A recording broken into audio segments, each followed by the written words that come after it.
Buenos días, hoy 24 de agosto del año 2025 vamos a iniciar nuestra acostumbrada escuela dominical virtual cristiana. El tema parece muy sencillo, vamos a regresar la imagen, es generosidad. Y ustedes dirán, bueno, ¿qué podemos decir teológicamente de generosidad? Vamos a verlo. En principio, como siempre, vamos a ver el objetivo y la aplicación para la vida en la versión en español.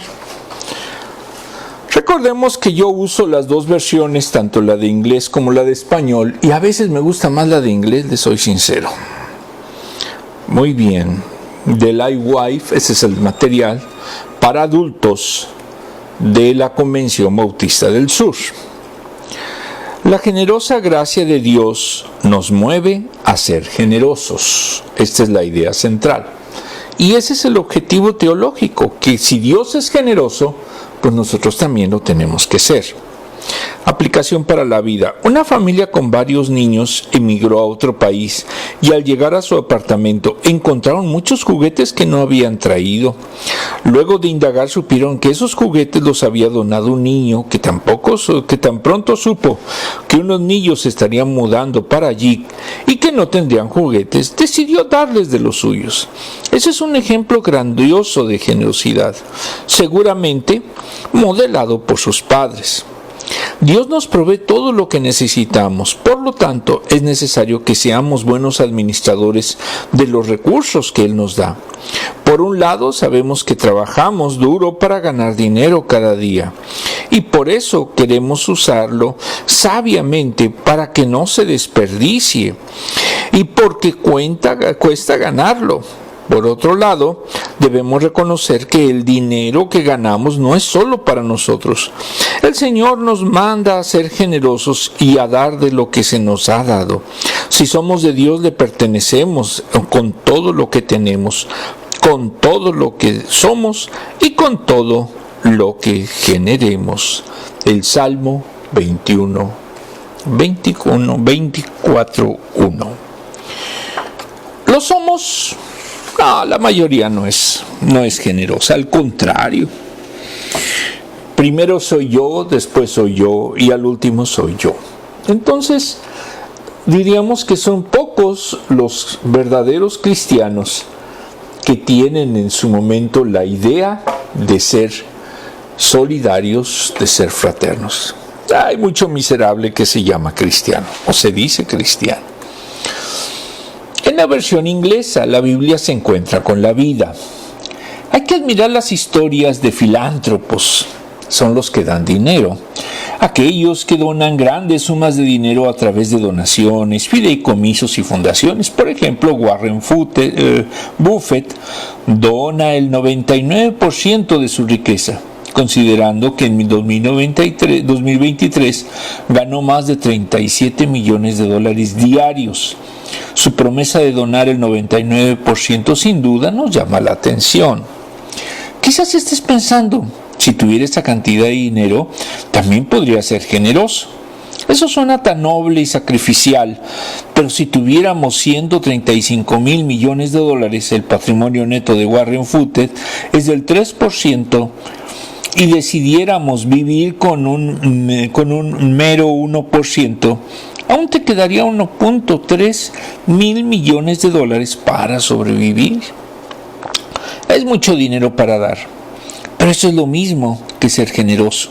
Aunque podríamos elogiar a un agnóstico como Buffett por sus donaciones caritativas, la generosidad no tiene nada que ver con la cantidad. La generosidad es una cuestión del corazón. Y como seguidores de Cristo, estamos llamados a una vida de generosidad. En esta sesión veremos cómo la abundante gracia de Dios nos impulsa a un estilo de vida generoso. Muy bien, vamos a ver los posts. El de la izquierda es básicamente lo que sería la portada del texto y sería como una especie de propina. Y el de la derecha es el dar a alguien que lo necesita. En este caso parece un bebé, un niño. Muy bien.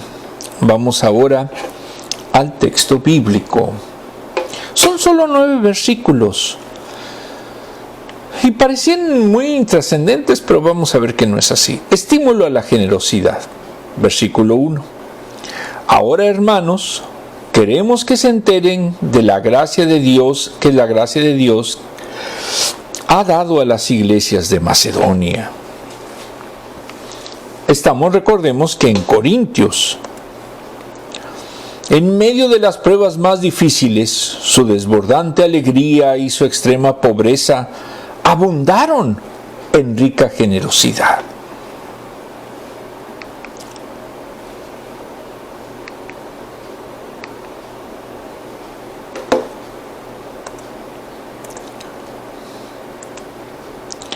Aquí vemos en el post de la izquierda lo que es la solidaridad. La solidaridad no tiene color de piel, porque debemos nosotros de ser en su momento solidarios con todas las personas que veamos que necesiten, en especial con nuestros hermanos. No es solamente dar un regalo en un cumpleaños, como aparece el post de la derecha, sino en toda ocasión que sintamos realmente de corazón que la otra persona necesita algo. Lo difícil es cuando la otra persona no necesita, porque es donde cuesta más trabajo que le compro. Muy bien, vamos a ver el contexto. Primero, ¿qué es generosidad? En la Biblia de Estudio, palabra clave de varios autores, editorial Patmos, es la número 572, que corresponde a la palabra griega haplotes. Ahí se oye feo. Singularidad, sinceridad, sin disimulo, egoísmo, es en el aspecto subjetivo. Generosidad objetiva es el favor copioso, abundante, liberal. Liberalidad, que es liberación de deuda. Simplicidad, singularidad, se relaciona con eulogia, que es la 2129, que es una bendición indicando abundancia. También con Hari 5485, que es gracia, con el sentido de abundante. Y con Hadrotes, la 100, que es gordura indicando abundancia. También de acuerdo al libro de los dones del Espíritu de Ron Phillips, editorial Casa Creación, nos dice que uno de los dones del Espíritu Santo vinculado a la actividad de la congregación lo señala como el don de dar, que provee a la iglesia. Este siempre tiene a la mano recursos para suplir las necesidades físicas de los creyentes. La palabra griega metaloidomi significa impartir, compartir y dar. Por ejemplo, Bernabé ejerció este don cuando vendió su tierra para dar a la iglesia. Dar es parte de la adoración, pero no se limita a los ricos, aunque es algo común. El hecho de no ser ricos no se excusa para no ejercer este don, porque se nos dice que debemos ejercitar todos los dones cuando se nos presente la oportunidad. Dar no es solo dinero, puede ser comida, ropa, abrigo y beneficios sin esperar nada a cambio. Esto es desinteresadamente. Y si esto es desinteresado, simple y llanamente la generosidad es algo virtuoso. Si va, por ejemplo, el chico junto con la chica y le está cortejando y ve a un mendigo y le da en su momento una cantidad, no lo hace de corazón para ayudar al mendigo, sino simplemente para apantallar a la novia o la futura novia. Y eso no es moralmente algo válido. No representa teológicamente una verdadera ayuda de corazón. A los dadores no les gusta la atención, el reconocimiento, pero sus dones son siempre de alta calidad. Practican la frugalidad. Cuando oí esta palabra dije, ¿qué es eso? Templanza, parquedad en la comida y la bebida. Esto es, son moderados. Personal y son felices con lo esencial para vivir. Los dadores son sensibles a la forma en que el dinero se gasta y se ahorra, y no dan para las necesidades obvias, pero constituyen buenos miembros de la Junta de Finanzas y son concienzudos. El ejemplo bíblico fue Mateo, que tenía riquezas y amigos adinerados, pero lo dejó todo para seguir a Cristo. Desde el punto de vista de la deontología cristiana, la deontología es la que estudia los valores. De acuerdo al libro Ética Cristiana de Wayne Grudem, editorial Monsgo, nos dice que uno de los rasgos del ideal de parecerse a la imagen de Cristo es la generosidad. Tan es así que dijo Pablo que seremos enriquecidos para que en toda ocasión pueda ser generoso y que por medio de la iglesia la generosidad de los creyentes resulte en acciones de gracia a Dios. Segunda de Corintios 9:11. Y este apóstol manda que hagamos bien, que seamos ricos en buenas acciones y obras, generosos, dispuestos a compartir lo que tenemos. Primera de Timoteo 6:18. ¿Lo hacemos? No. La mayoría somos muy egoístas. En otra parte de su obra nos dice que los cristianos practicaban una especie de comunismo primitivo, puesto que compartían todas las cosas. Hechos 2, 44-46, 4, 32-35. Estos pasajes muestran un gran nivel de confianza en Dios, generosidad al prójimo, todo como resultado de una extraordinaria efusión del poder del Espíritu Santo. La generosidad surge y fluye por el poder del Espíritu Santo. Es lo que nos hace decir, vamos a ayudar a este hermano o vamos a ayudar a esta persona porque sabemos que Dios nos proveerá. Y tenemos fe en que así lo haga, y la realidad es que en muchas ocasiones así lo hace. En un tiempo de gran avivamiento. Ahora no fue comunismo, ahora no es comunismo. Primero, lo que se daba era voluntario y el gobierno no lo exigía, como sucede en los países totalitarios. En los países comunistas no es que usted quiera dar, usted se lo quitan. 2. Las personas tenían posesiones personales, ya que incluso se reunían en sus casas. Hechos 2:46. No aspiraban a tener cosas en común, inclusive las casas, para el contrario, cada uno tenía sus casas. 3. Después de la narración de la generosidad en Hechos 4, se encuentra la historia de Ananías y Zafira, quienes mintieron sobre el precio de venta de una tierra que habían donado a la iglesia. Pedro les dijo que no había necesidad de hacerlo, Hechos 5:4. Entonces no se habla de anular la propiedad individual o la desigualdad de bienes. Entonces se ve que siempre hubo una idea de propiedad individual. Ni jamás Pedro o Pablo hablaron de que debían de tener todos igualdad de bienes. Lo que sí sucede en el comunismo, en donde se busca abolir la propiedad privada, como sucede en México, como lo señala Marx, y al hacerlo los gobiernos han atrapado a la población en un ciclo de brutal pobreza. Por ejemplo, Cuba, Venezuela, Corea del Norte y yo diría que México también. Incluso el 8º mandamiento defiende también la propiedad individual: no robarás. Por último, analizando la obra de Sider, Rich Christian in Age of Hunger, cristianos ricos en una edad de hambre, y su subtítulo Moving from Affluency to Generosity, pasando de la abundancia a la generosidad. Dicho autor piensa que el problema esencial es el exceso de acumulación, pero en realidad es un exceso de pobreza. El problema no es que los ricos tengan demasiado dinero, sino que los pobres tienen demasiado poco. Sider considera que para resolver el problema hay que tener generosidad. Entonces los ricos deben de pasar de la acumulación, dejar de ser ricos, a la generosidad, deben dar más. Esto no funciona.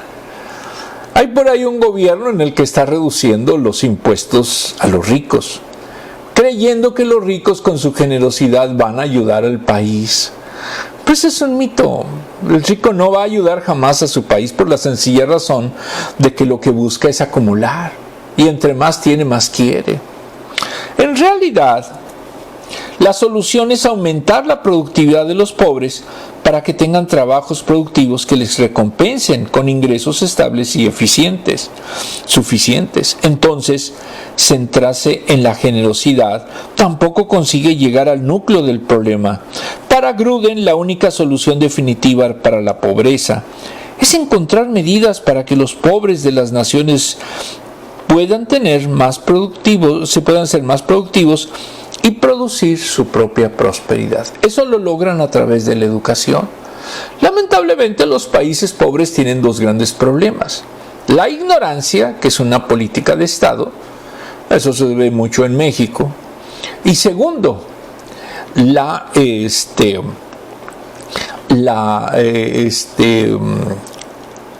corrupción. ¿Por qué?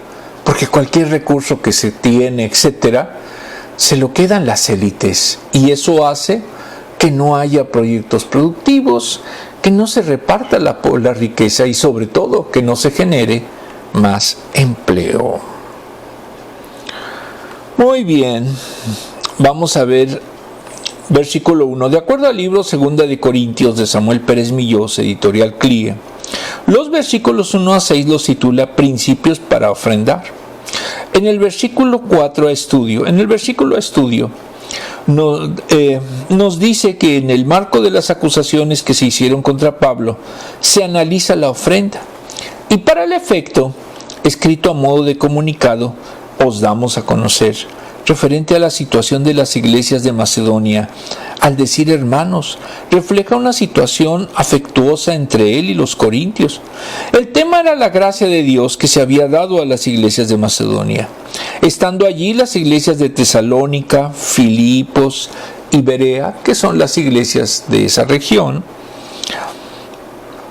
buscó hacer una colecta para los hermanos de Jerusalén y pone a los macedonios de ejemplo para los corintios. Era la acción de la gracia de Dios operada en ello. ¿Quién era más rico en ese tiempo? Los corintios, pero parece de que eran los más codos. Entonces, en cambio, los que eran relativamente pobres, como Filipos, Tesalónica y Berea, habían dado la ofrenda, y de hecho habían estado, sobre todo Tesalónica, había estado ayudando en su momento o Filipos, no me acuerdo ahorita, habían estado ayudando al apóstol. En aquellos tiempos Corintios era una ciudad rica, mientras que las de Macedonia eran pobres. Y les va a describir como, aunque hay muchas necesidades en ellas, su generosidad es manifiesta, como algo sobrenatural, impulsada por la gracia. La iglesia de Filipos en repetidas ocasiones dio a Pablo ayuda en su ministerio, incluso cuando estaba preso en Roma, Filipenses 4, de 16 al 18, siendo la gracia de Dios la que movía a los creyentes para la ofrenda. La gloria corresponde a Él y no a los creyentes que ofrendaban. Si no hay esa gracia, si no hay ese contacto con el Espíritu Santo, no van a querer ofrendar, aunque tengan dinero, aunque tengan recursos. ¿Por qué? Pues porque ¿por qué le voy a dar a la iglesia? Porque yo voy a ayudar a un hermano. Porque entonces demostramos que estamos alejados de Dios y necesitamos realmente ser más generosos si de verdad tenemos al Espíritu Santo en nosotros. Versículo 2. El informe de las iglesias de Macedonia presenta dos contrastes. Primero, una iglesia en una gran prueba, en una tribulación, pero llena de gracia. Consistían en el comportamiento agresivo de los judíos en Macedonia, 1 Tesalonicenses 1:6, 2:14, 15, Hechos 16:20 y 17:5. Todas esas pruebas son por permisión divina, Santiago 1:2. Es un medio para que los creyentes se fortalezcan y maduren espiritualmente, consolidando su fe, Santiago 1:4. No nos gustan las pruebas, pero nos sirven para ser más fuertes. Y segundo, profunda pobreza, abundante generosidad. El término pobreza tiene la raíz para referirse a un mendigo, alguien que no tiene nada.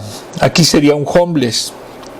Entonces las iglesias no tenían nada de profunda, tenían una profunda pobreza, motivado por guerras, invasiones y tributos a Roma.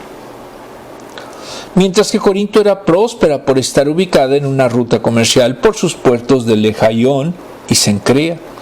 Entonces las de Macedonia no estaban en situación de ayudar en una colecta abundante, pero aún así esas iglesias abundaron en generosidad para con los demás.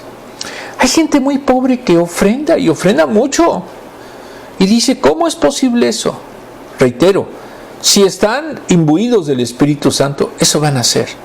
pero también Dios los va a proveer, reitero, si de verdad tienen esa unción. Bondad tiene la connotación de sencillez, de modo que aquí denota generosidad sencilla, sin otra búsqueda que favorecer al hermano necesitado. Efesios 6:5, Colosenses 3:2. Un corazón movido por el Espíritu es un corazón generoso. El gozo abundante produjo abundante generosidad, porque uno produjo al otro. Desglose, que es el resumen del material de la iglesia, del Lifeway. No debemos basar nuestra generosidad en las circunstancias. Los hermanos de Macedonia, 2 Corintios 8, del 1 al 2, por la gracia del Señor, como lo reconoce Pablo, y pese a las difíciles circunstancias que atravesaban, otros lo pensarían 2 veces para hacer algo así, decidieron ser generosos. No sucede así usualmente.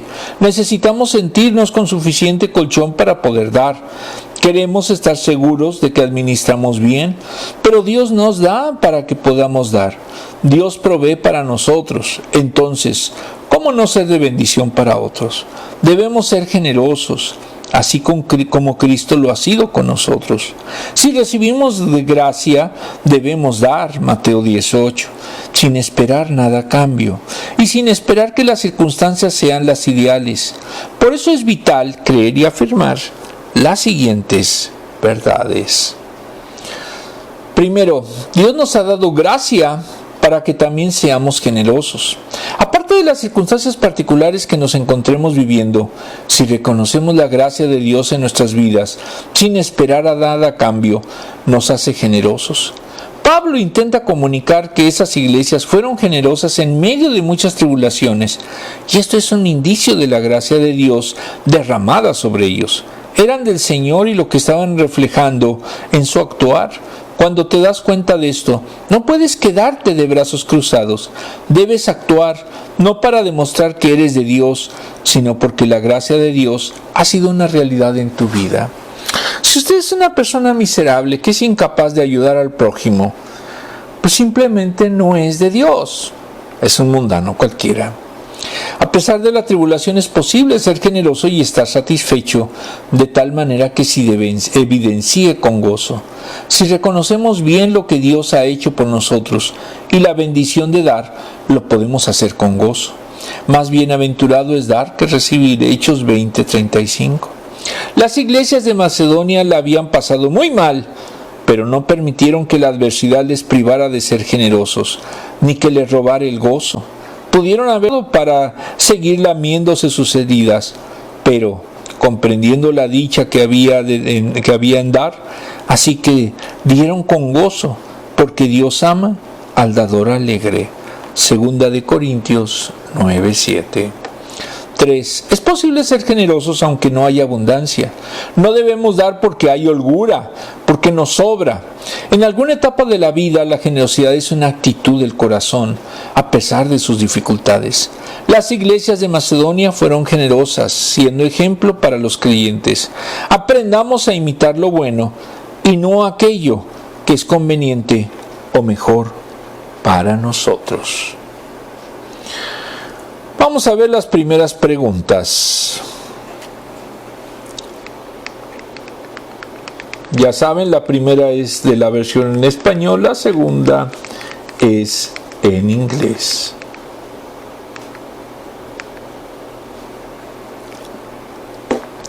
¿La generosidad de Dios te motiva a ser generoso? Si somos cristianos, sí. ¿Generoso también? Si somos cristianos, sí. Si no, pues ¿qué motivación vamos a tener? ¿A quién considera usted un ejemplo de generosidad?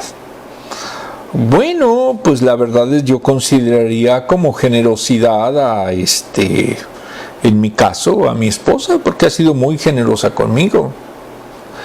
Ese sí sería un ejemplo. De hecho, estoy aquí gracias a ella y a Dios. 2. ¿Estás poniendo excusas en tu corazón para no ser generoso? Todas las ponemos. Todos en su momento pensamos de que ¿por qué yo voy a ayudar? Ay, que se rasque las uñas, que se rasque con sus propias uñas. Y eso es una visión mundana, no cristiana. ¿Cuál es la relación entre la alegría y la generosidad? que cuando vemos que ayudamos a alguien verdaderamente, hay gozo. ¿Por qué? Porque estamos reflejando esa virtud cristiana del Espíritu y eso nos permite verdaderamente sentir dicha. Si usted no lo ha sentido, le recomiendo que lo haga. Muy bien.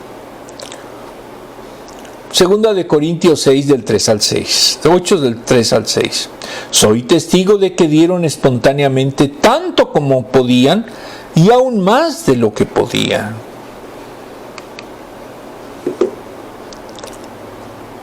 Rogándonos con insistencia que les concediéramos el privilegio de tomar parte en esta ayuda para los santos. Ya vimos que es para los de Jerusalén.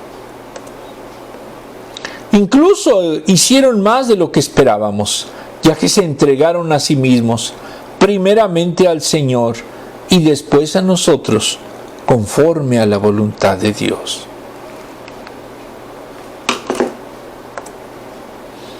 De modo que rogamos a Tito que llevara a feliz término esta obra de gracia entre ustedes, puesto que ya la había comenzado.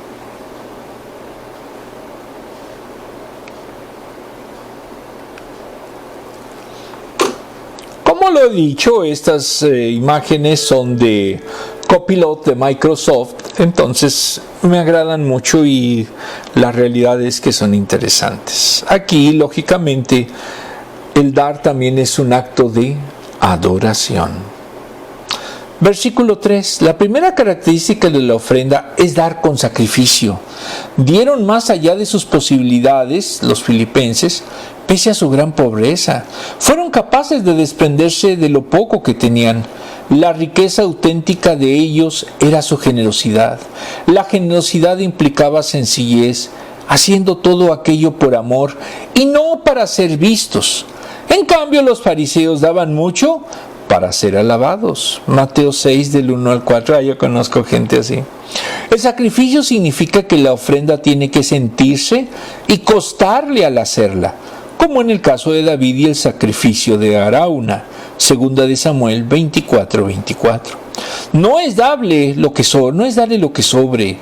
Importa no la cantidad, sino la calidad. Los macedonios dieron sabiendo, creyendo, teniendo fe que Dios proveerá. Mateo 6, 32 al 33.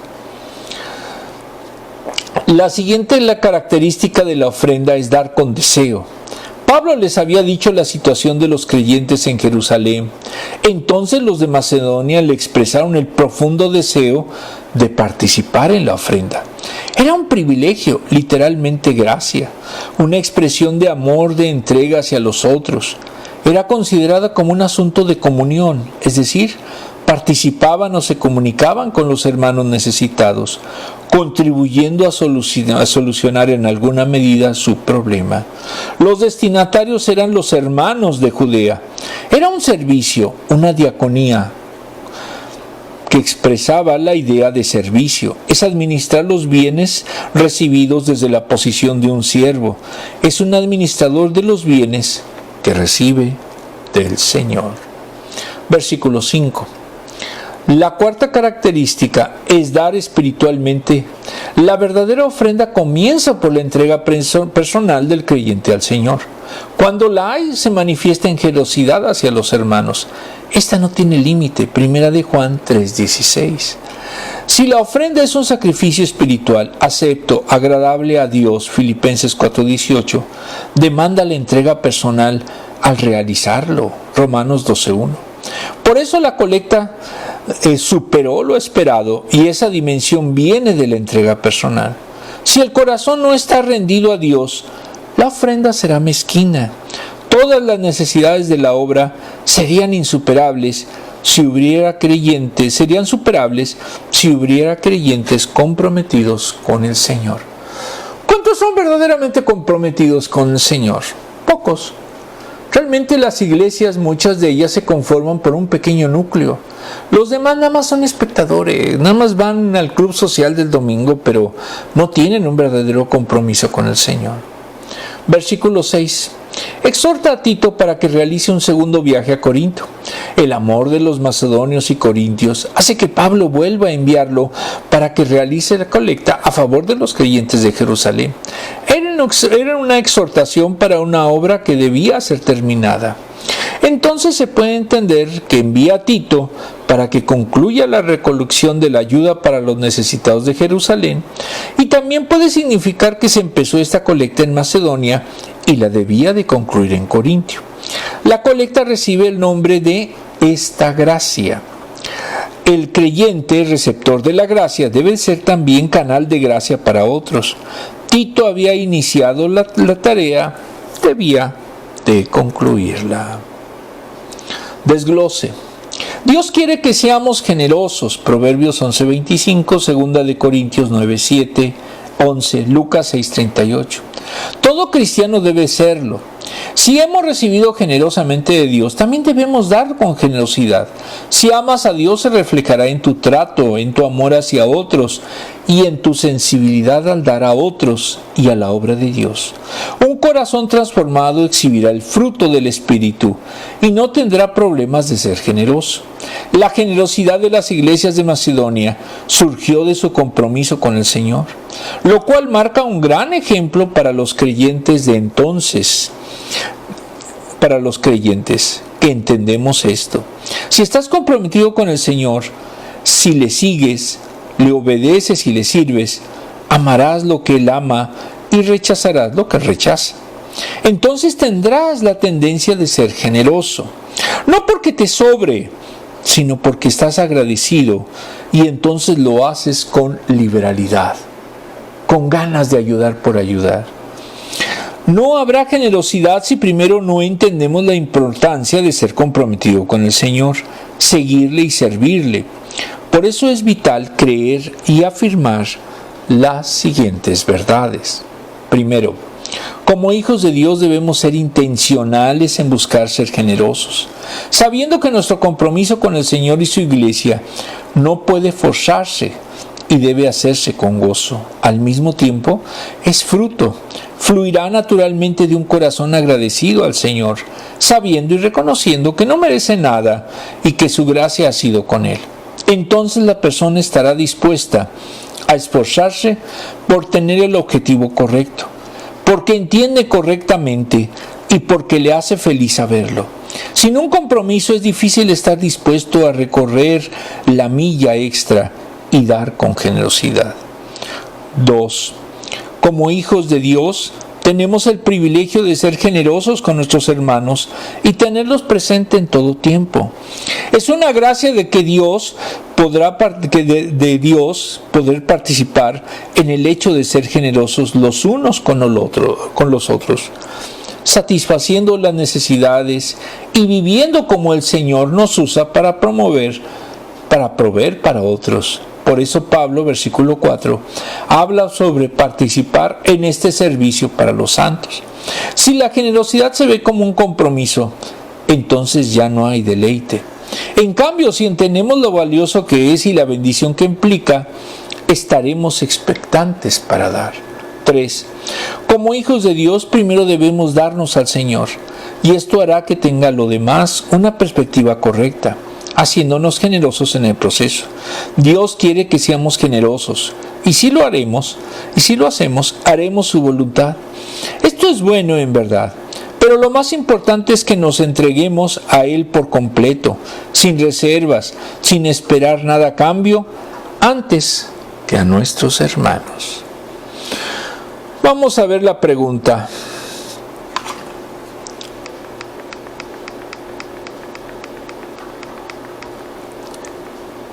Afortunadamente ya regresó mi ingeniero de sonido.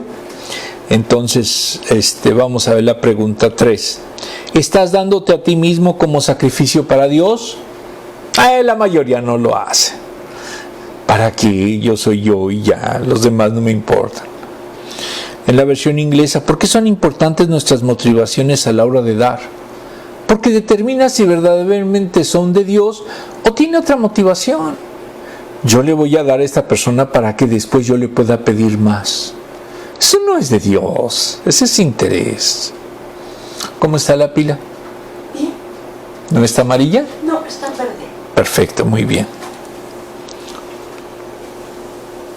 Luego nos juega travesuras las pilas.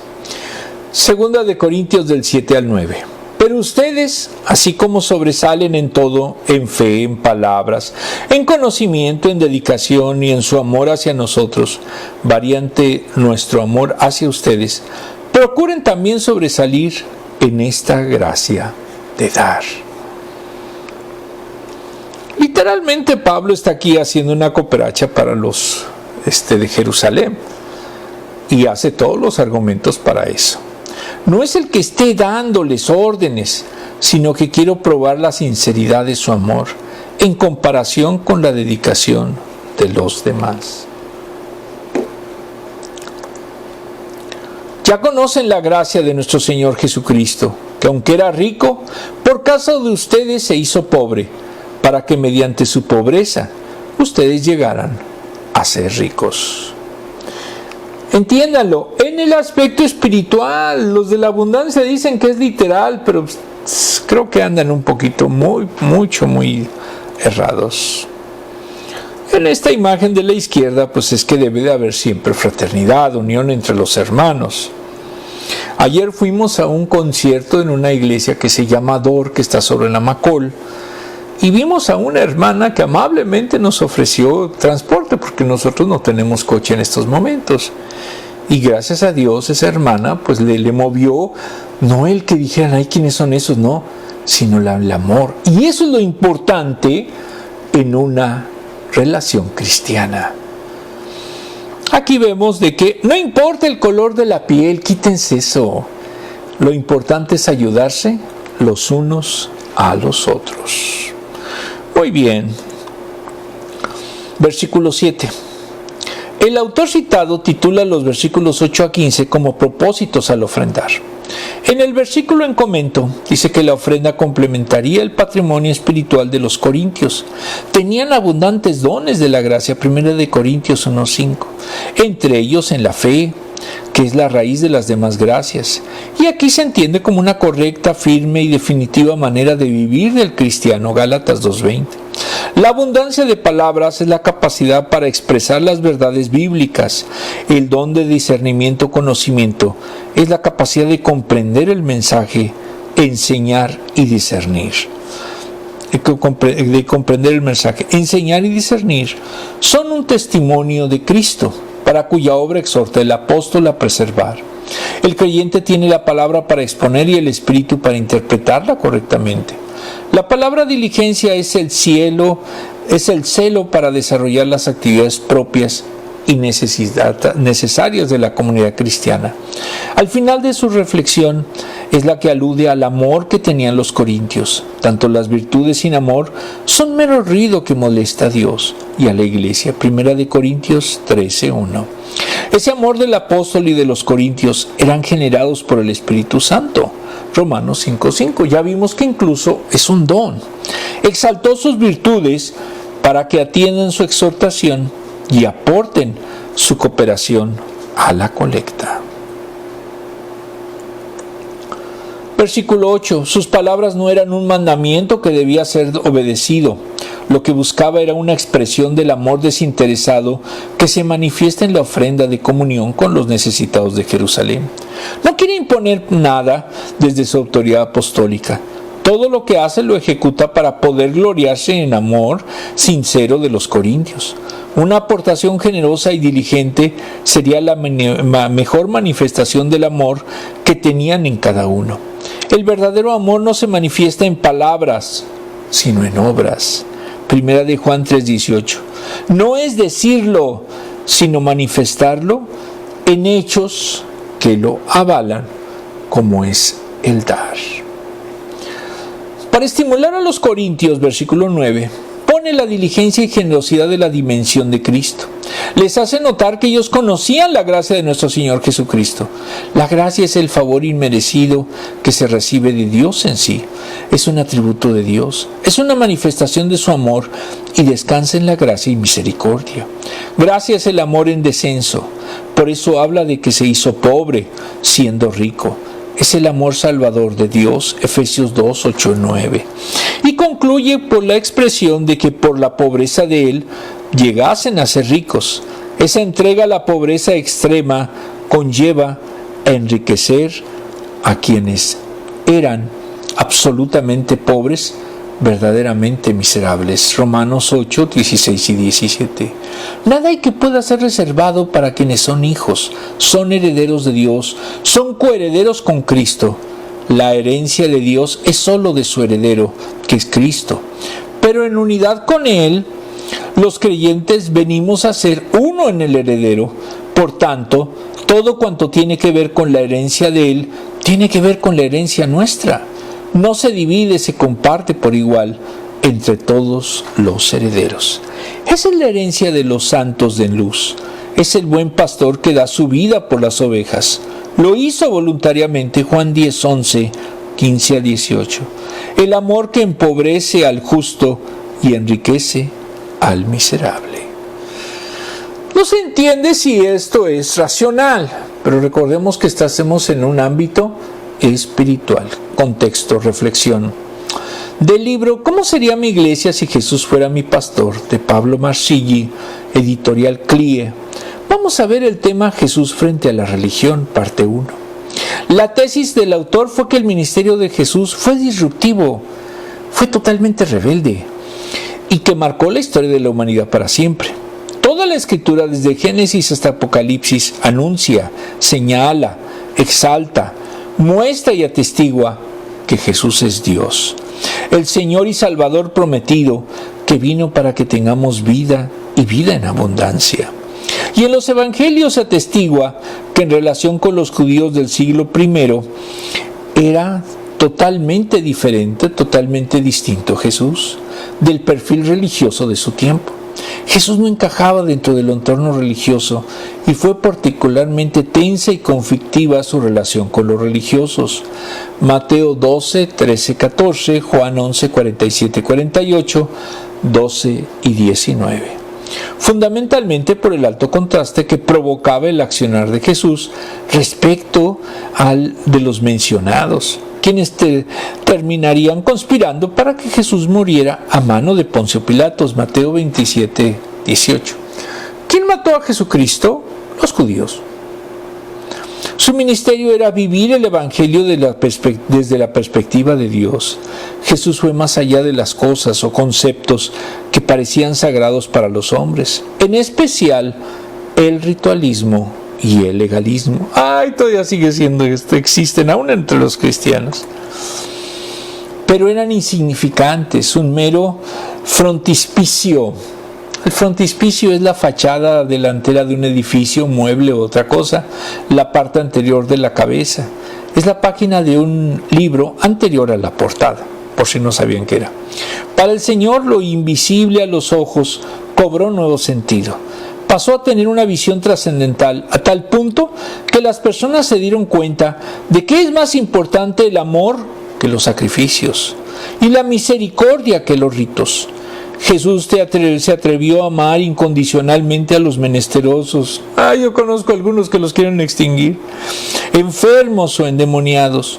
Restauró a todo tipo de pecadores que genuinamente se arrepintieron y transformó la forma de experimentar la presencia de Dios. Por ejemplo, en la pandemia nos percatamos de lo etéreo y vano que es el esfuerzo humano para agradar a Dios por nuestros propios medios y recursos, por el tamaño o opulencia de nuestras reuniones. El Espíritu mostró en Jesús que es más importante que el rito, es la obediencia, y más fructífera que las repeticiones es la santidad. Los que aman a Dios guardan su palabra, y Él se manifiesta a ellos, el secreto del avivamiento permanente. Los que no guardan su palabra, como lo dice Jesús, sencillamente no le aman. Juan 14, 21 al 24. Jesús no vino a abrogar la ley, pese a sus aparentes acciones, sino a darle un cabal cumplimiento conforme al corazón de Dios. Mateo 5, 17 a 20. Las Escrituras tomaron una dimensión apropiada a partir del ministerio de Jesús. Sus palabras, enseñanzas, actos, pensamientos y gestos vinieron a manifestar que Dios sigue rigiéndose en su relación con el hombre por el amor y su misericordia, pero con una característica que permite nuestra salvación. Pese a las tentaciones, Jesús no tuvo pecado. Caminó junto a los pecadores más viscerales de su tiempo, pero no se lo confundió con el pecado. Ni siquiera sus enemigos lo confundieron. Desglose. ¿Cómo va la pila? Bien, está en amarilla. Ya, entonces le hacemos una pausa.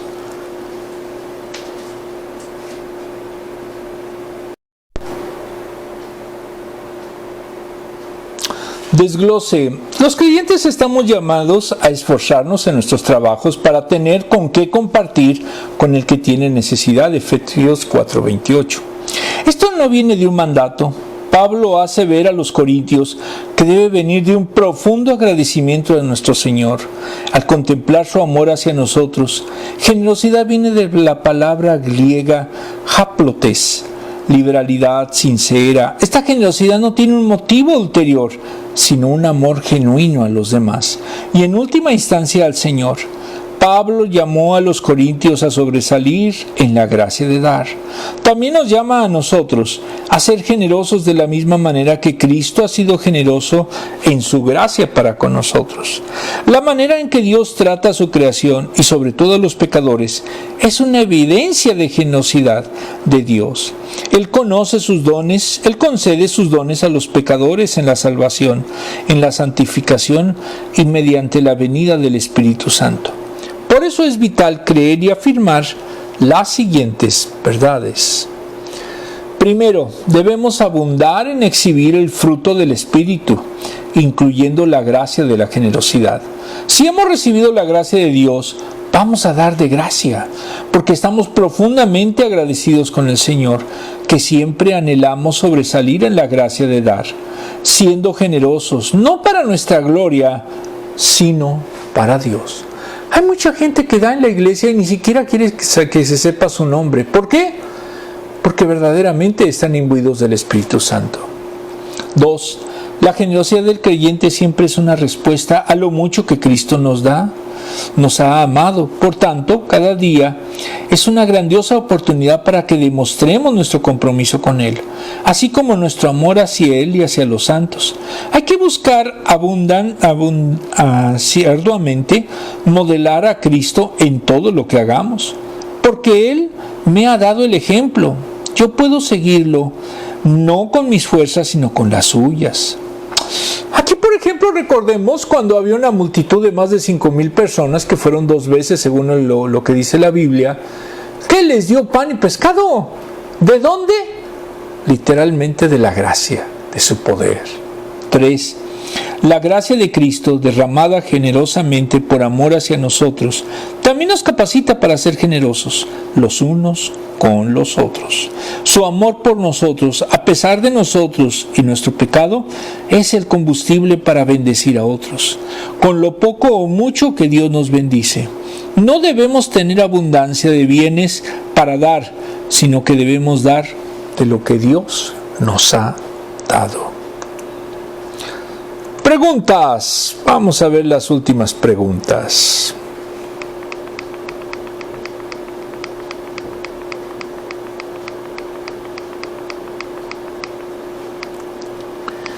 Muy bien.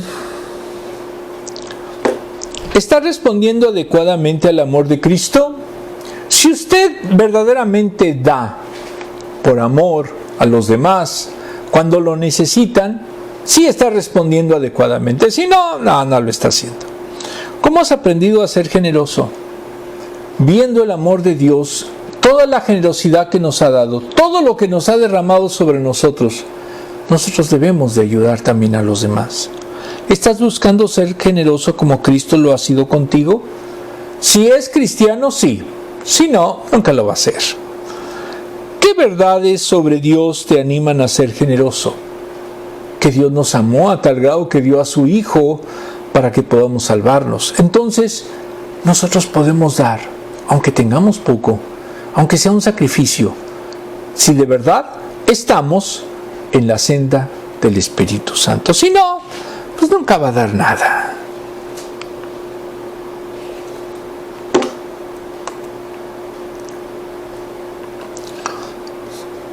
Muy bien, todos. Filipenses 2, 6 y 7. 6. Quien siendo por naturaleza literal en forma de Dios, no consideró el ser igual a Dios como algo a que aferrarse. 7. Por el contrario, se rebajó voluntariamente, tomando la naturaleza de siervo y haciéndose semejante a los seres humanos. Filipenses 2, del 6 al 7. Vamos por último a hacer una pequeña oración. Amantísimo Padre, te damos gracias porque tú nos has hecho comprender que si tú eres generoso, nosotros como seguidores, como hijos tuyos, también necesitamos ser generosos con nuestros semejantes. Y para hacerlo verdaderamente debemos darlo todo lo que podamos de corazón, porque ese es el fruto del Espíritu, ese es el don del Espíritu que nos debe de guiar a ayudar a nuestros hermanos en desgracia. No hay que juzgarlos, hay que apoyarlos, porque esa es la esencia verdaderamente de ser cristianos. Todo esto, Señor, te lo pido y agradezco en el sagrado nombre de nuestro Señor Jesucristo. Amén. Nos vemos el próximo domingo.